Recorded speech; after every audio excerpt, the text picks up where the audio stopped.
Okay, so here's the story. She was like, there was a man who was a very hardworking construction worker. He was a builder, and he used to build some of the most gorgeous, beautiful houses for some of the most wealthiest of people on the earth. His boss absolutely loved him because he was his best employee. He did the best finishes, and he was always the foreman hired to oversee construction work. And this man worked for 30 years by the sweat of his brow, investing all of his might and fever in these projects, these buildings. Then he reached his retirement age, and he was now to go home and rest. He had spent his entire career building homes, fancy ones for the wealthy. And just before he retired, his boss was like, Jimmy, let's say his name was Jimmy. Just before he retired, he was like, Jimmy, I know that you are retiring, but I want you to embark on one last project. One last project, Jimmy. And I want you to build in this project the most beautiful house of this size with this many bedrooms that you ever can possibly build. I want you to procure the best materials for it. I want you to bring your best men on it to help you along. And I want you to do the best finishes. Everything must be to the T, pristine and absolutely perfect. This will be your last project, and I will pay you handsomely for it. Just one last job. Jimmy, will you do that for me? Jimmy, all exhausted on some, I was about to go and retire. This guy, is he serious? He is still out here plundering my hard labor. I'm tired. But then outwardly, Jimmy tells his boss guy, fine, okay, I'll do it for you, boss. I will. You've been good to me all these years. You've paid me well. My family's fed because of you. My children went to school. So I will build this one house for you. But Jimmy, unbeknownst to the boss guy, was exhausted and embittered even by the fact that he lives in this lowly home with his wife and children while he has been building homes for the wealthy. And so bitterness basically caught up with him that how am I retiring to this shack, this meager dwelling premises? How am I retiring to this lackluster environment while I spent my whole career building homes for the wealthy?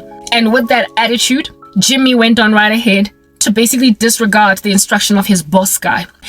Instead of hiring the best of his men, he just got one or two random dudes in these streets that could help him quickly do a job, like just get it done, over and done with, like real fast and furious. So he did not get the best of his construction employees that very potentially, he did not get the best of his construction employees that could very potentially make it clear or highlight, when half a job is being done, when the foundation is not being dug properly, when, he hired men on the job that would be happy to also cut corners. Not only did he do that, in terms of procuring materials, he did not want to wait for the amount of time that it would take for him to perhaps order marble kitchen tops. And then they say that it's going to take 6 months for them to be available. He did not want to wait 6 months. So he went and got some makeshift look-alike marble countertop table. What is this? A kitchen top. It's not really marble, but it looks like marble. We can get fake marble. The boss won't know. His taps, instead of getting proper gold because it took too long to order, or he would have to travel to a particular destination to order them, he went around the corner to the nearest little builder's warehouse and just got whatever he could, instead of procuring them from the best of suppliers that he could find in this city that he was living in. Jimmy then went on right ahead to get to work, built this house in super record time with the worst men that he could ever hire on the job, and finished it, and outwardly it looked beautiful. But the taps that were supposed to be made with real gold were fool's gold. The marble kitchen tops were not really marble. The particular wooden oak finishes weren't really that. You get my point. Whatever could be the raw materials that are used in order to build a high-end, top-class home, he got second grade, if not third grade materials. Top of that, the workmanship was lackluster too, because him and his boys were cutting corners.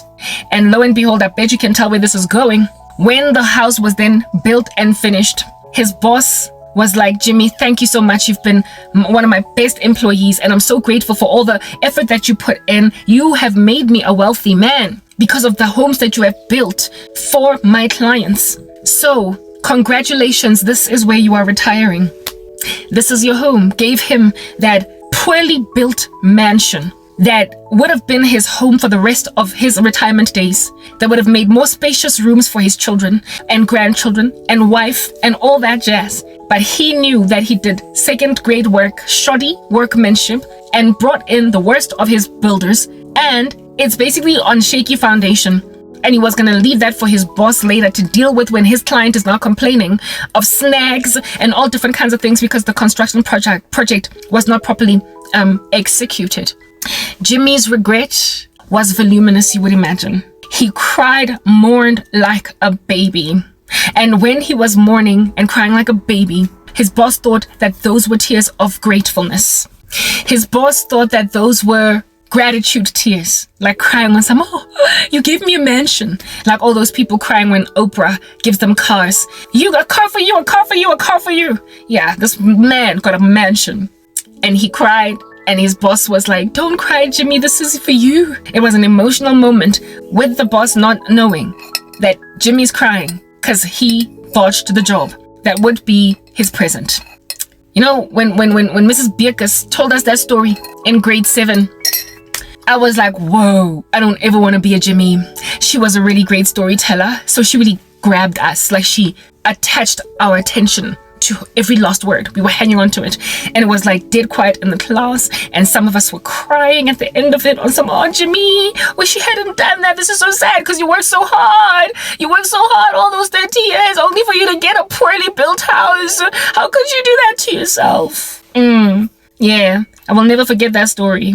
And that story, I guess, was the basis or motivation or foundation for why it is that every time in my particular life when I wanted to give up, I remembered that what if this is my Jimmy moment?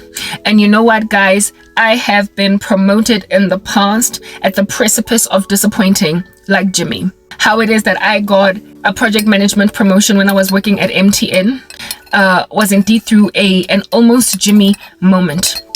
When I, when I was working for MTN, okay, so before working for MTN, I worked for Kijima, and at Kijima, I was a project manager intern, like I was a trainee project manager, right?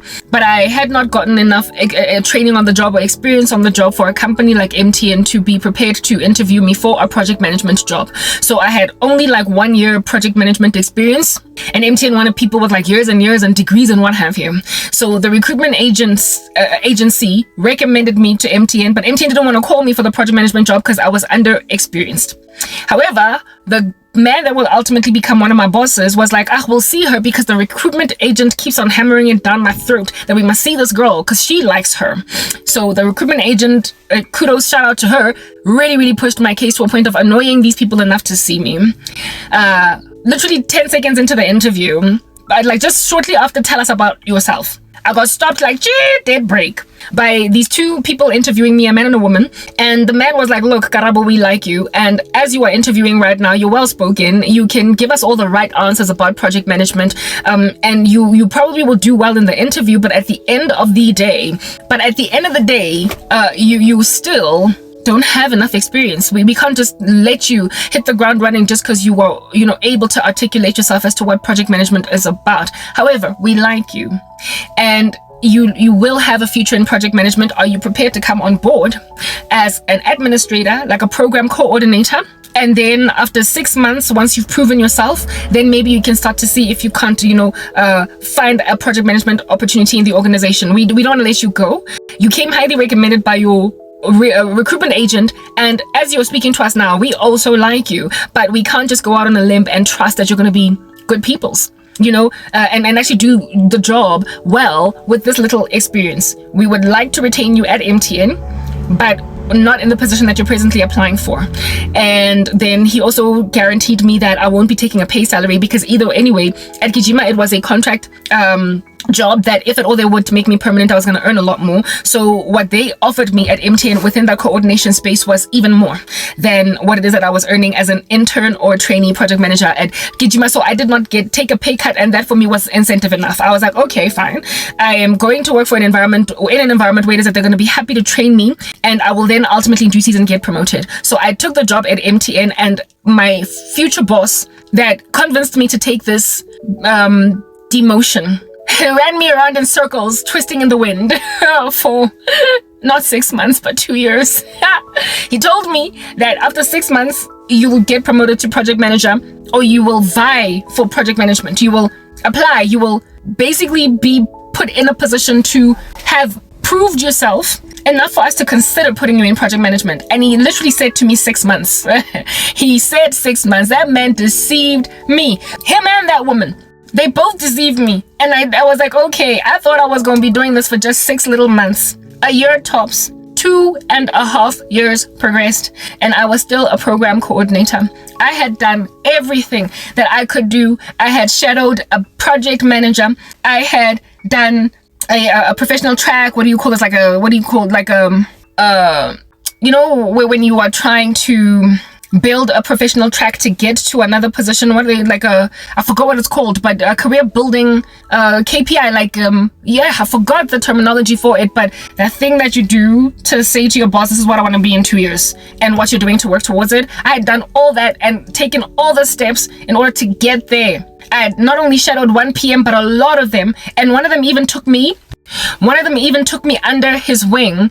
Yeah, like attending his meetings and everything, essentially sometimes even standing in for him when he's not available. I was like basically half PM, half program coordinator. And I did this grinding like a dog. Like I felt like I was pulling, like I was carrying a cross. Do you understand? Even though I wasn't born again, in the blazing sun all the way to Golgotha, and I imagine that this is career suicide. Like I'm never gonna get to where I want to get. People kept on getting hired anew. Vacancies kept on getting opened for project managers, and other people kept on taking. I was like, hey, yo, and I got disillusioned. I was like, they're playing games, these ones, dangerous ones at that. I got so disillusioned, and I don't know how many times I applied to leave MTN, to outside, right? I just wanted to leave. I just wanted to get out and go somewhere where they're going to give me an opportunity. And I knew that if I left MTN, I was definitely not going to be leaving into a project management job, because I couldn't only apply for a project management job as a project manager. I can't just go somewhere and be like a project manager, you know, having been an administrator before. They're just gonna be like, sorry, why are you applying for this job? You're not appropriate for it. Even though I had 1 year project management experience before, I'd taken all the courses, I'd done PMBOK, the project management knowledge, body of knowledge, all that. I had done it all, yo. Yeah. And I was out here having these bosses. I had 3 bosses. I was out here dealing with these 3 bosses of mine. Like, it was a senior manager and 2 program managers. These 3 bosses of mine just watching me dilly-dally bounce around on the spot on a beach ball going nowhere. And I got so disillusioned, guys. So disillusioned that I started to literally low-key drop the ball.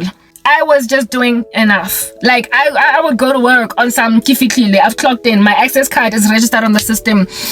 Open the laptop. Enter.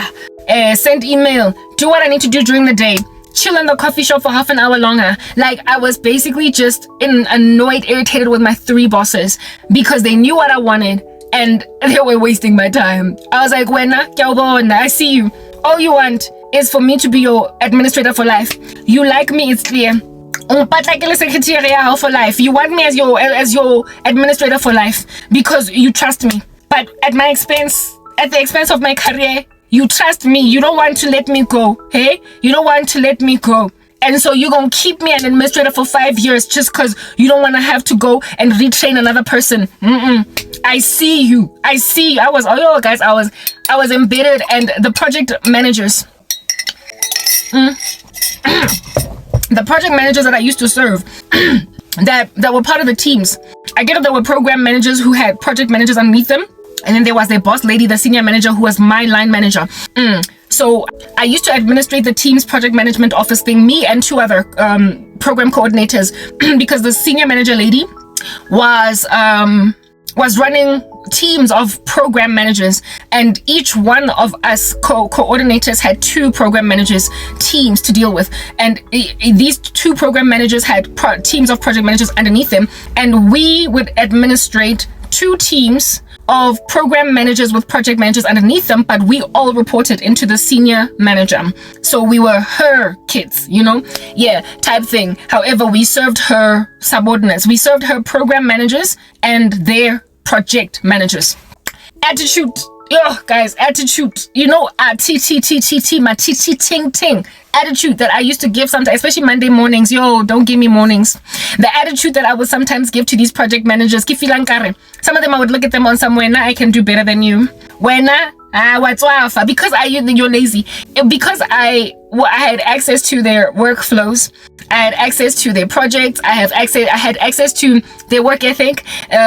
Like when they dropped the ball on health checks and whatnot, I knew which project manager basically was just sacked. I knew which project manager was bad at their job because they were making my life a living nightmare in terms of fulfilling the demands or the needs of my bosses who were the program managers and the senior manager. They had KPIs to meet, and I knew which project managers were basically weighing everybody down. And I would look at these project managers that give me a hard time as an administrator in meetings sometimes, and how they would give all these excuses for what it is that they were doing or not doing. And I would be like, it's so much. I'd be like, look at how lazy this one is. That one always dropping the ball. That one never gives me what I need on time. That one never updates their project plan. That one never has their documentation in order. You should look at their documents empty inside SharePoint. That one, they ever took in my mind. I was just looking at all of them. Deep down inside, I was just like, oh, footy, they're not as good as I could be. Attitude. I didn't know Christ, so I had that kind of attitude going for myself. Like, I did not brittle my flesh or guard my heart, none of that. I was just running with the flesh, and I would look at these guys on something like, Bona, you're not even that good. I had just like a attitude vibe going. And that passive aggression oozed. It was clear. It was obvious. Not obvious in an obvious, but it was obvious but it was like low-key, subtly obvious in a way that wasn't also. I was embittered clearly, but I did my enough, right? The enough that I gave was good enough. It was loved. I was liked. What I'm trying to explain is that my bosses liked me, even though they knew I was not giving my all. And one boss, the very one that was at the first interview that recommended me to the boss lady, that made me the boss lady's program coordinator, one of the boss lady's program coordinators, the one that lied to me about 6 months. Yeah, he was one of the bosses. One appraisal. He said to me, I told you guys that this thing was subtle, but it wasn't. I still was pulling my weight, but not nearly as well. But it was pick-upable. If you were smart enough and tuned in enough, you would pick up Buguti, I'm embittered. Okay? Yeah. One time, that boss guy, the one that lied to me about 6 months, and I'm sitting here still in this job 2 years later. Yeah. One appraisal, he says to me, he's like, Karabo, we really like you. We really like you, but how can I describe you? He even literally looked into the sky to find the right analogy. He was like, you are like a still, quiet lake, one end, but on the other end, you're like a raving volcano. He was like, you're like a still quiet lake on one end, and it's tranquil and peaceful and easy to work with, but on the other side, you're like a raving volcano. So that ambivalence in me, where it is that I was working because I had to gather a salary, and I was working because I was working, that was delivering enough fruit for him to see a still quiet lake. But there was so much ambivalence and irritation and anger, obviously, and disquiet and a lack of job satisfaction in me, that I was then on the other side also like a ravenous volcano.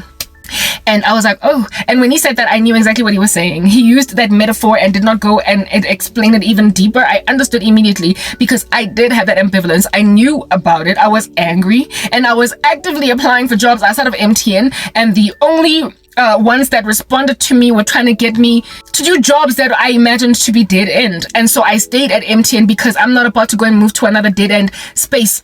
So I stayed and I stayed and I stayed and I stayed, and I was unhappy, I was disquieted, I was sad, I was a still quiet lake and a ravenous volcano in one sitting. And this happened for 2 years. And that it was so bad that one time well, what you call it, not one time, sorry, but like it was so bad that some meetings, especially if they were morning meetings, I would have a passive aggression in the meetings to a point where I remember one time my boss calling me after the meeting ended and she was like, are you okay? I was like, yeah, I'm fine. Why? She's like, no, because you were very quiet at the meeting. I was like, yeah, no, I was just listening to you and the program manager speak. After all, I am the administrator. I don't generally need to speak very much. Just kind of listen to your instructions and effect them. I'm fine. I'm okay. She's like, okay, now it's just checking in. That's all. Yeah, it was easy to pick up. It was easy to pick up that I was unhappy, and they knew why. They knew why. They knew why I was unhappy. I was just being dragged through the mud. It was going to take 10,000 years for me to get to where I wanted to get. And all these vacancies that were being made available open, they were not even trying to interview me for them. How long must I acquire all of this experience before you will give me the opportunity that I left project management for in another company in order to work here at MTN? You demoted me and you told me that all I need is 6 months. And here it is that I'm still here 2 years later. So I was really bitter. I was really bitter in a way that was just overt. It was clear. Okay, but like I didn't drop the ball. I didn't underperform, but I certainly did just enough. I was merely just gliding by, and that gliding by was enough for, like I said, my bosses to like me, but they were possessive. Is that basic? They were possessive. They wanted to keep me so they don't have to, I guess, interview again and whatnot. They were possessive, frankly, of all of us. Okay, yeah, and I was just not feeling any of that. I was not trying to hang out in one job for like 10 years. Like, I'm not doing it. Yeah, whatever. I'm in this situation, and then one of the program managers that I did not serve under that one in particular, right? But one of the program managers gets promoted. He goes and becomes a senior manager in another department. And so there's like a vacancy for a program manager, right? And one of the project managers underneath him, right, applied for that job and successfully interviewed for it. So a project manager got promoted to program manager, filling the vacancy of the man that moved to senior management somewhere else. Okay, cool beans and bananas. He starts working. We're like, congratulations for your promotion. You deserve it. Hallelujah. Amen. Okay. He's working now under my boss lady as one of her program managers, all right?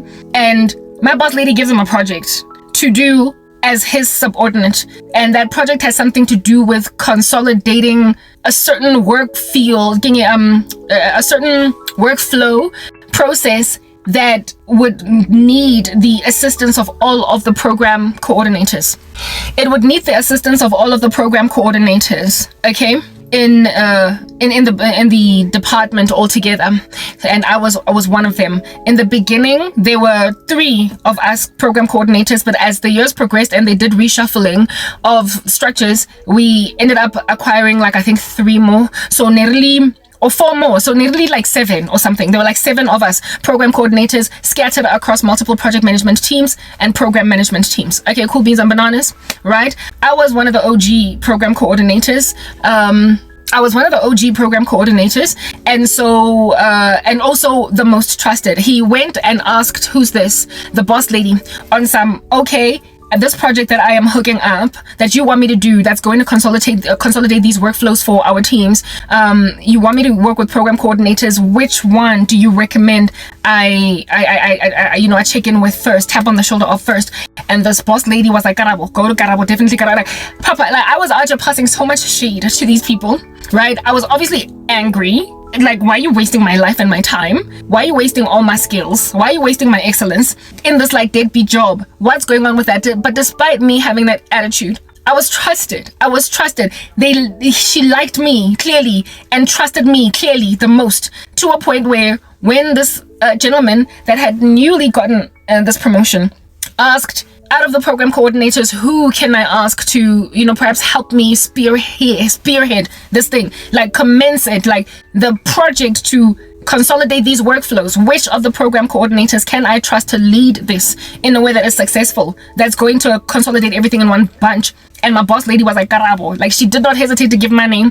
And so when this dude tapped me on the shoulder on some Karabo, can I have a meeting with you? I was like, sure, like, hit me. All right. So I have a meeting with him, and then he gives me this job, right? And guys, when he's speaking, I'm not outwardly now with a grandiose amount of attitude, right? But I am low-key in my heart and in my mind, squinting my eyes. I'm squinting, I'm rolling my eyes. I'm like, why me? Like proper, I had that why me attitude. He calls me into this meeting by myself. I'm like, why didn't you call all the program coordinators and ask them who wants to head this machine? What makes you think I want more on my plate than I already got? Hey, what's wrong with you? That's what I'm thinking. I'm thinking it. I'm not acting it out yet. Okay? I got attitude. You're like, attitude. All right, this man is, I'm sitting with him in this meeting room, and inside I'm grinding my teeth. I'm gnashing them like hell. Like, yeah, deep down, I'm gnashing my teeth. He's out there giving me more work than I need. He's out there giving me more work than I frankly am prepared to take in my stride. I'm disillusioned. I'm disquieted. I'm unhappy. I've been left in a job for like 10 years, okay, 20 million years, going nowhere when I was supposed to be in it for just 6 months. I am obviously, I'm like, like I'm oozing, I'm giving, I'm out of the door. I've got 1 foot out. Y'all know I got 1 foot out the door, right? I'm giving. One day I'm going to hand in my resignation. I have got that going, and it is felt. But they're writing me out. They are writing out all that attitude, okay? Because despite it, apparently, allegedly, I still was the best. I was still a top performer or whatever. So they kept me. And here it is that this man has been told, if you want somebody to spearhead a project, go to Karabo. And I'm now sitting in front of this man, Aljeta, asking me this big favor. I now have to go and gather all the program coordinators and start to basically motion his project and bring it to fruition. This thing that he has been given as a responsibility, he has decided to put me as head of it. And I was like, do you know how much I earn? And on top of that, you know how long I've been all up in this gangster job? Okay. And do you know how under heaven I just ain't feeling the fact that I was told I was only going to be in it for 6 months? And do you know how it is that I obviously am still going to be here after 10 years? Like, and you want me to do more than what is absolutely necessary? Is that what I'm getting from this interaction? You are asking me to do more? For real? Ezzy, I was so irritated with that petition, but I didn't show it. This man is out here asking me this job, right? And I'm like, okay, sure. I'm taking notes with a big smile. All right, when's your due date? What are you, okay? What are the expected KPIs out of this? What are the deliverables exactly? Okay, all right. Okay, now I'll schedule a meeting with the coordinators and then we'll get this started, hitting the ground running. Okay, I'll let you know. I'll give you feedback.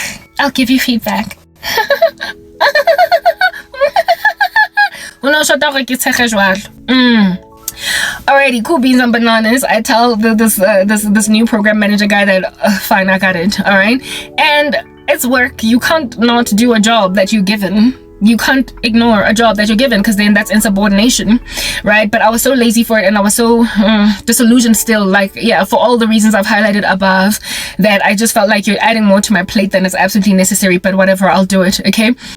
I commence this thing, we do it, I lead it, I finish it, I deliver for this man all the way to the end. I made a decision at that instance. Like I told you guys that I have been like Jimmy. I've been like Jimmy, where it is that this gentleman, all along I've been working hard and it's been yielding no fruit. It's been bearing no fruit, okay? I've been working hard, it's been bearing no fruit. My grumbling on the job, my disquiet and my irritation did not make me drop the ball. I still worked as I ought to have worked. I did not, however, work at the height I was supposed to work. I could have done a lot more excellently, but I didn't. However, my 50% or my 60% was so good that my boss recommended me to the gentleman, right? And liked me a lot, the most, I would imagine. I think I was her favorite. In spite of the fact that I was obviously ambivalent about what's going on over here, okay? I, however, got to a point of so much disillusionment that I now wanted to merely just kind of swing on a hammock. Like, I just wanted to get through the day. I wanted to put my talents in the ground. That's what I'm getting at. I wanted to stop working. Like, I just did not want to do more. Because why? What's the point? They're just going to keep me in the same job forever. What I need to do is leave MTN. I imagine that the only way out of this was to leave MTN. because I was never going to be given the right opportunity type establishment thing. And then this new man gets promoted, then gets told to use Karabo to spearhead. He then takes the council. I then do the project for him. It's like when this man was asking me to do this for him in the meeting, I was already thinking, this is too much, Wambora. However, not so much however, as a result of him, I wanted to drop the ball, and many times during the project that I was spearheading with the program coordinators, I wanted to drop the ball. I wanted to not give him feedback. I wanted it to drag out like many other projects always drag out at MTN. Something's supposed to last for 2 years and we are just still chilling on it in 5 years' time. Yeah, I wanted it to be something that, it's taking time, and keep on giving him feedback along the lines of, we're not yet there because these are the challenges, these are the chock-a-blocks, these are the bottlenecks, these are the I wanted to give him one of those. It's MTN. Things are slow sometimes in these streets. Go slow sometimes. So yeah, we'll get it done though. Don't worry. I'm on it. I wanted to do that. But I promise you right now, it was the Holy Spirit. It had to have been. I was not even born again at the time. Every time I wanted to drop the ball on that project, I scheduled a meeting anyway, and I followed up, and I pushed it. I pushed that cart kisabatli. I was so disillusioned and so annoyed by literally everything. But when I wanted to drop the ball, I didn't. And the thing that made me make a last-minute decision to do better than what I was planning to do was obviously supernatural. It had to have been God, because I was on the brink of insisting on disappointing that new man, that new program manager, because it does not matter. I had told myself that it did not matter if I disappoint him or do well by him. Because for 2.5 years, it has not mattered that I have either done really well for my bosses or disappointed them. One guy once told me in an appraisal that I am both a quiet, still lake and a ravenous volcano. In other words, I have such moments of excellence that they were worthy of a reward and accolade, and yet I never got the reward or the accolade. So for me, it was like, whether I do well or badly, it brings nothing to the table. It yields no fruit. It doesn't matter. So I was prepared to essentially start off on a bad note with a new program manager. That particular program manager, that project manager, I had never worked with him before because he belonged to a team of a program manager that I was not servicing. I was not servicing that team. So he was never privy even to the attitude that I would sometimes give in meetings to the other project managers that I was administrating under. He never got to see me work because he belonged to a separate program manager. He didn't belong to any of my program managers. He belonged to a program manager whose administrator was another guy. Yeah, so he wasn't, the way God worked out everything. So he was not privy to how I'm just always so tired with all these project managers, the attitude that I gave in meetings, the obvious ambivalence, the hunger that I had. Like, I was angry because I was hungry for success and I was not getting it. He was never privy to it because his administrator was another guy. Okay, so that literally worked in my favor. The whole time he was under my nose, that man. The whole time he was working around. I knew his name. Hello, goodbye, good morning, good afternoon, whatnot. But I never worked with him. The only thing of me that he saw was my creativity, because I was always made to arrange these events and all these weird things. I was just this like colorful person, but he had never actually worked with me. Okay, and that helped. It helped because he never got to see the volcano and the lake. He never got to see what other project managers knew I could be. Cheeky, full of bunch of attitude. Yeah. So this man, I was prepared to disappoint him. I was prepared to show him the side of me that really could not care less. I'm here to collect a salary at the end of the month and I'm doing just enough. It's not like I'm not doing my work, but don't expect me to do more. Don't expect me to walk on water. I'm not Jesus. Like proper. I was tempted to give him those vibes. I literally wanted to disappoint him because I imagined that what's it gonna give? Don't nobody care. Nobody does anything with my prosperity in this place. When I do really well, don't nobody reward me. I'm still getting a 5% salary increase, 6% every single year. Like, yeah, I don't care. I wanted to do that. I wanted to keep doing that. But something pulled me to do better. I wanted to make like Jimmy. And do a lackluster project, not put in the right taps, not put in the right kitchen counters, not put in the right marble tops, not put in the right tiles, not put in the right foundation. I wanted to do what Jimmy did, and it would have been the worst mistake I could have ever made. Because if he had chosen somebody else to spearhead this because I dropped the ball, that would have been the person to get the opportunity. That would have been the person. I decided to pull my weight anyway, even though I was really unhappy with just the extra stuff I have to keep doing. And one day this man schedules a meeting with me, right? On some Karabo, I'd like to see you for something. I'm like, okay, cool. And I'm thinking that he wants to discuss this thing with the program coordinators and extra stuff that he wants it done, even though I delivered that particular project to fruition to the end, right? And in this meeting, it was just such a massive, pleasant surprise. So I basically put in the right counters, the right finishing touches, the right everything, even though I initially wanted to drop the ball.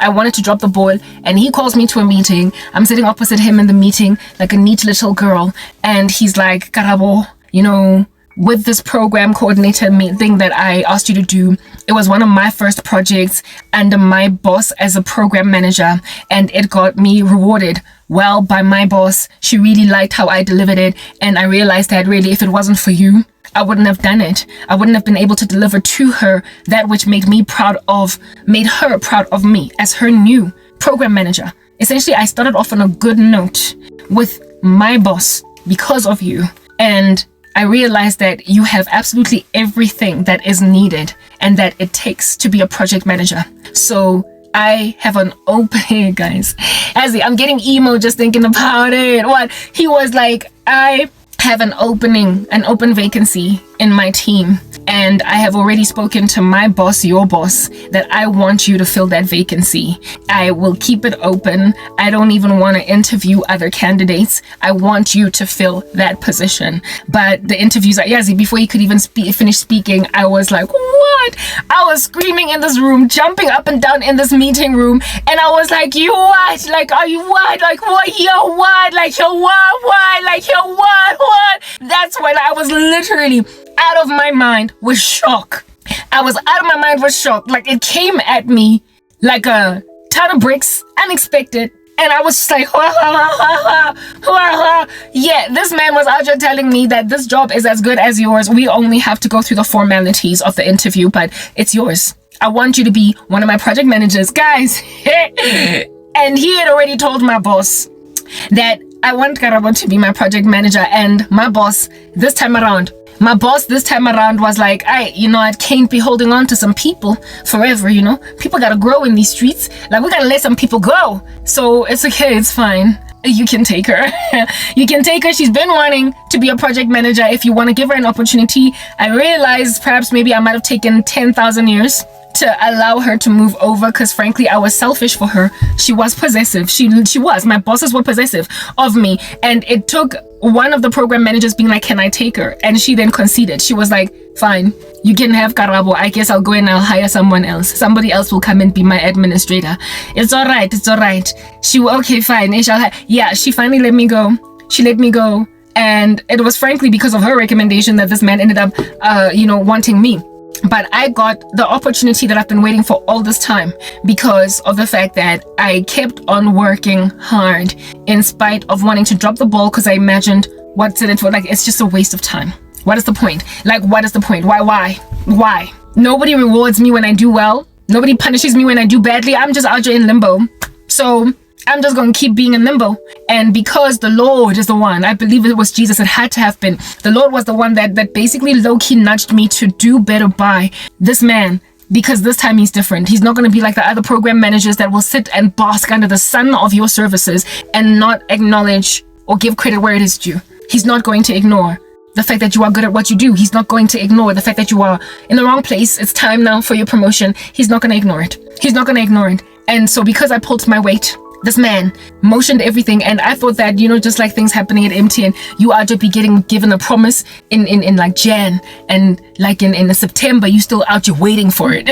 You're still waiting for the fruition of the thing they said is gonna happen in March. They give you the promise in Jan, say by March you'll be good, and then in September you're still waiting. Yeah, I thought that maybe this was gonna be one of those things where it is that I would still be waiting much for something to give. And no, this man moved so fast with stuff, so fast. Like within 2 months I was placed as a project manager, but I was not a project manager. My boss took me away from him. You see, the thing about that boss lady is that she knew all along that I was not supposed to I stayed in that job for longer than what was absolutely necessary. Okay, and it was her fault. And it was also the fault of her subordinates. her program managers, right? They held on to me possessively. She knew what environment was best for me. She knew what environment was the most fit for purpose for me. Maybe after 4 years, she might have pulled strings to move me there, right? She had told herself that maybe after 4 years, 3.5, I'll move Karabo to be a project manager in marketing type thing. Mara for now, utlo dula fela and bask under the sun of my, like grandiosity. She's just gonna be mine. But then somebody was like, I want her. And she was like, okay, look, I've been hoarding over here. Let me go. But once this man said, I want Karabo to come and work for me, and gave me the job as a project manager, I hugged him, guys. I thanked him. And it's funny. Every time I'd be like, thank you, thank you, thank you. He'd be like, don't thank me, thank God. He was a Christian. Look at that. He was a God-fearing man. I wasn't even saved at the time. I was like, okay, yeah, sure. I thank God, but thank you, thank you. He was like, don't thank me, thank God. Yeah, I would shortly after that get born again. Did not realize that God was moving all of these things on my behalf through these people. Anyway, whatever. So once this man interviewed me, like proper, he interviewed me. I was supposed to work for him. Yeah, my boss, because all along she had known that she was hoarding me and she knew where I belonged, she took me from him. I was supposed to report under that man. Guys, if I had been that man's project manager, I probably would still have my career today, because it was the sabotage of people in the team that I was working that got me fired. I would not have been in the front lines of battle, essentially, to lose everything. But anyway, whatever, that's another story for another day.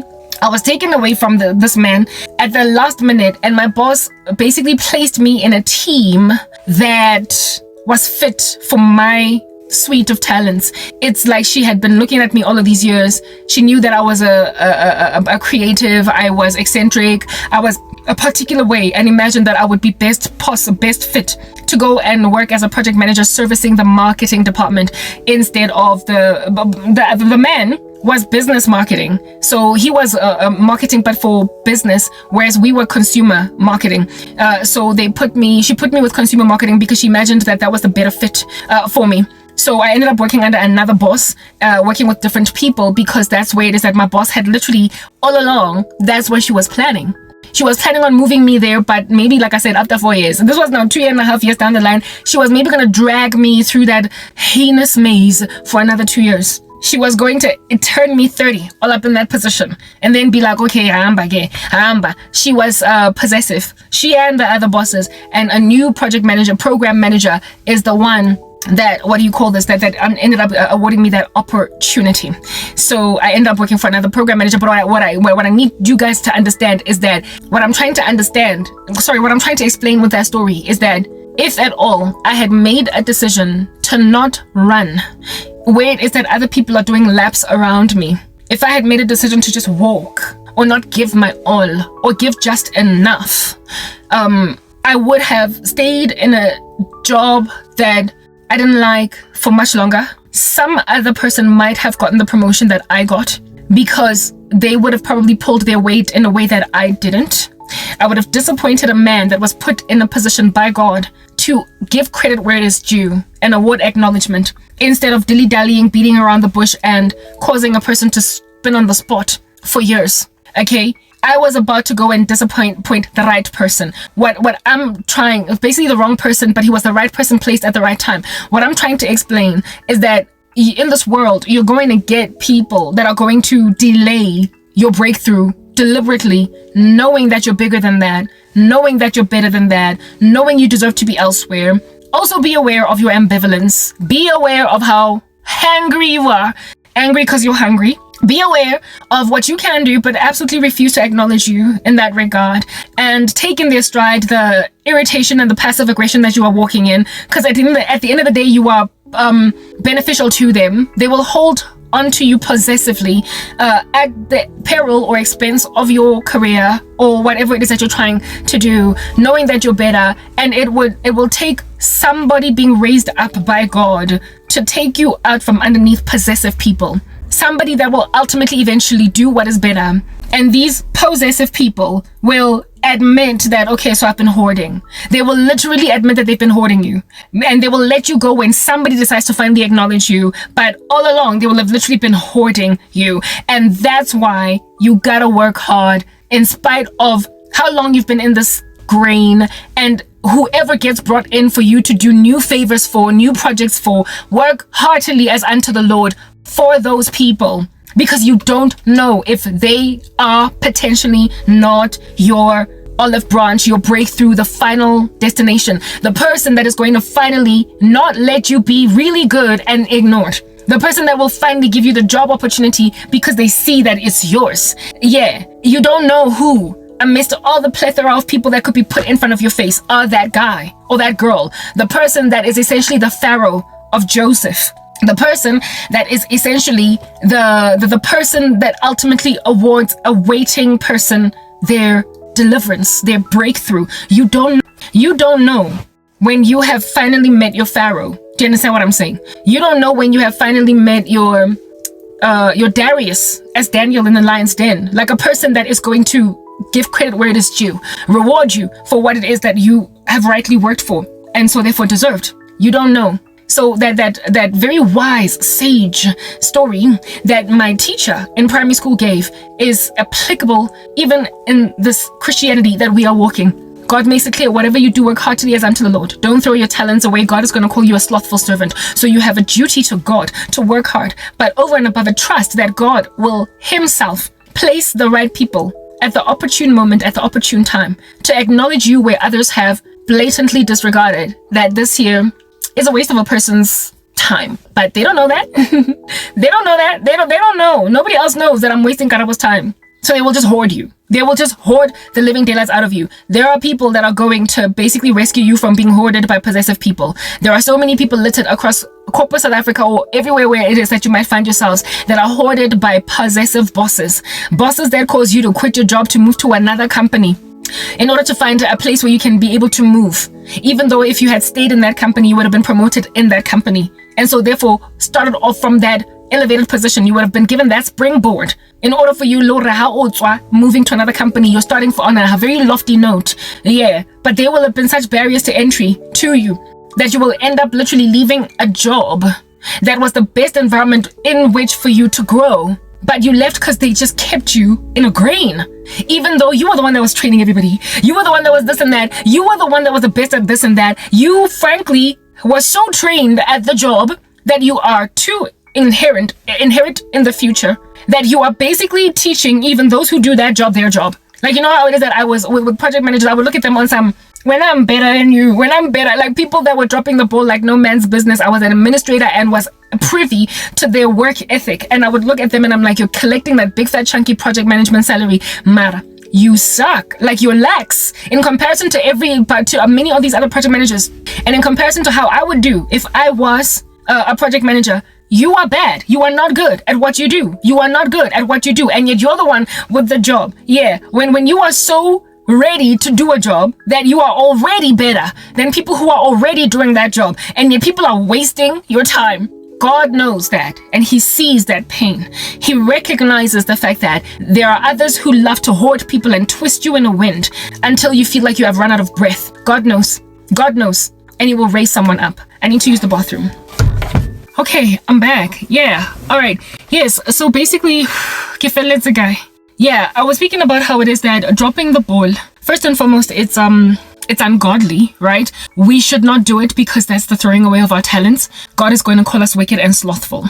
Whatever we do, we must work heartily as unto the Lord. And whatever we do as well, whether we eat, whether we drink, we must do it all for the glory of God. So it's godly to not be lazy or to drop the ball, but it is also beneficial. You know, the Lord does not merely give instructions if they don't reward you.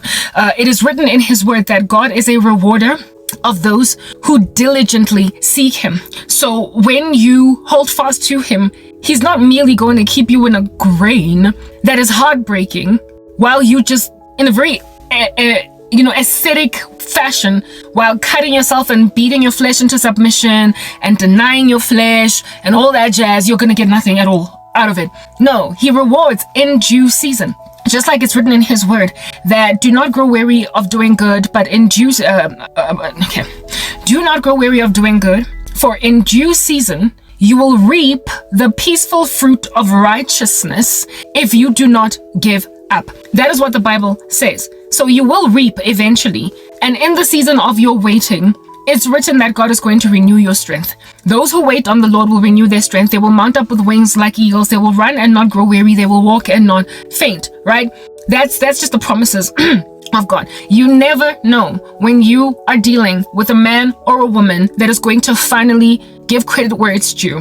Sometimes you are in an environment where it is that literally everybody there is going to ignore the glaring talent that you have. And the only reason why that's the case is because God for a season is allowing that situation. And then next thing, boo, somebody will get hired on the job. Somebody will move into your complex. Somebody will move to your gym. Somebody will basically be placed where it is that you are at. That's going to suddenly give you what all this time has been glaringly, obviously ignored as obviously yours. Do you understand what I'm saying? Like it happened with that man, that gentleman that got promoted from project manager to program manager. He was a project manager all along and in absolutely no position to award me any job at all.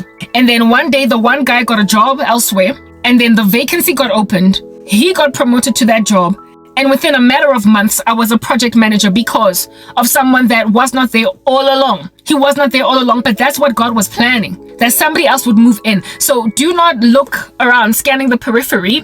Do not merely scan the periphery on the left and on the right of you, looking at literally nothing but naysaying people, naysaying colleagues, people that you know will never do right by you, people that you know will never do anything that is sober and sound. People that you are aware are just gonna hoard you like boxes in a house that is already cramped. And there is nothing you can do. Do not look at your ecosystem panning your head left and right and be disillusioned by obvious saboteurs. People that are obviously never gonna do good by you unless they get like a Saul on the road to Damascus moment, meeting Jesus and suddenly getting born again. Unless that happens, you are literally in a dead-end desert zone with a tumbleweed rolling around it and with you seeing nothing but the mirage of your prospective promotion. It's a mirage and it will only ever stay a mirage until some new dude starts working for your company or a client that is your company's biggest like honcho client guy. When you go and have a meeting at his premises and then he has a conversation with you and is like, how would you like to come and work for me? How would you like to quit that job that you're at and work for me? Because I like what it is that other services that you are offering me. I'll take you. Kana Kwateng Mutwatengi is a client and it's a new client that has newly signed on to your firm. And he is only working for you now for 2 months. And then he basically snatches you. He headhunts you. He steals you from under your boss because he likes you. This client was not the client of your company a year ago, 2 years ago, 2 months ago. He was toggling between giving the job or the contract to another firm. Literally your firm and and 2 other firms were vying for his contract. Your firm wins that contract. And that client is like, hey, how are you? Karabo, how are you, Pinky Mainari Neilwe? Tsebo, I really like you. How would you like to quit your job at that company and come work for me? Massive salary increase, big chunky opportunity to finally do what it is that you've been wanting to do all along. Where was this guy 2 months ago? Being basically, headhunted. He was being sought for business by your company. Where was he 3 years ago? Nowhere to be found in the market because he was a startup entrepreneur. Where was this guy 6 months ago when you are applying for a job elsewhere out there because your present company, your present boss does not care to give you a promotion? He was busy petitioning for a company to take on his particular books to either underwrite them if it's insurance or to give them benefits if it's, again, insurance. If it is an IT company, he needs this particular software for his company. Yeah, and he's busy literally scouring the market for an IT firm to provide these services, and you work at that IT firm. 2 months ago, he was looking for this opportunity, and 2 months later, he has chosen your firm, and a month later, he has decided that he wants to steal you from your company.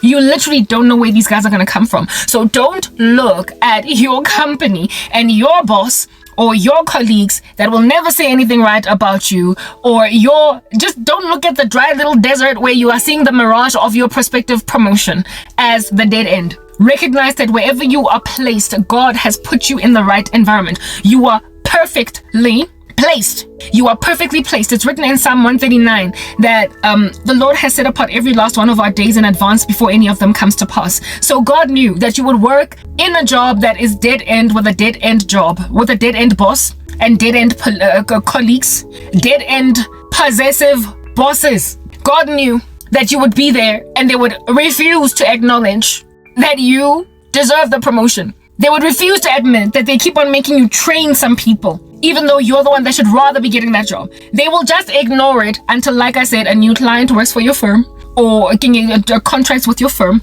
or they will completely ignore you until something is going to eventually give. That's what I'm getting at. Something will eventually give. So don't look at your desert. Don't look at the Kalahari gawking at you with dust blowing in your face, and your boss just keeps on asking you for the new minutes, the new this, the new that, the coffee, and you are just like rolling your eyes on some, I'm gonna die here, I'm gonna die. Top of that, every job that I apply for out there in the wilderness is a dead end. Like, I'm gonna die here. You don't know who's coming. You don't know who's gonna waltz into that door. You don't know what new colleague is gonna work that is in a senior position that's gonna promote you working for their team. You just do not know. So hunker down, and not only hunker down, work. Like, work. What is important is to work. Don't ever let your work ethic fly out the window, because whatever you do, you ought rather work heartily as unto Jesus Christ. You must work as unto the Lord, not for man. Because the moment you think that you're working for man, you're gonna feel like you're squandering my skills.